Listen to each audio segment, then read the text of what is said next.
আল্লাহু আল্লাহু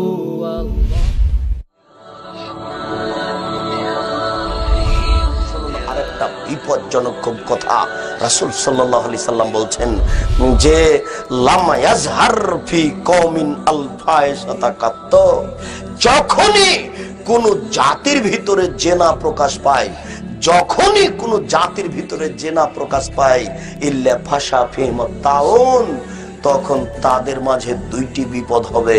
তার একটি হচ্ছে হঠাৎ মরণ হবে, দুই এমন রোগ হবে যে রোগ বংশে কোনোদিন ছিল না, এমন রোগ হবে যে রোগের ঔষধ ডাক্তার কিয়ামত পর্যন্ত খুঁজে পাবে না। সমাজে জেনা প্রকাশ পেয়ে গেলে দুইটা বিপদ আসবে, বলেন তো একটা বিপদ কি? হঠাৎ মরণ হবে। আরেকটা বিপদ আল্লাহ রাসূল বলছেন এমন রোগ হবে যে রোগ বংশে কোনোদিন কারো ছিল না, এমন রোগ হবে যার ঔষধ কিয়ামত পর্যন্ত কোনো ডাক্তার খুঁজে পাবে না।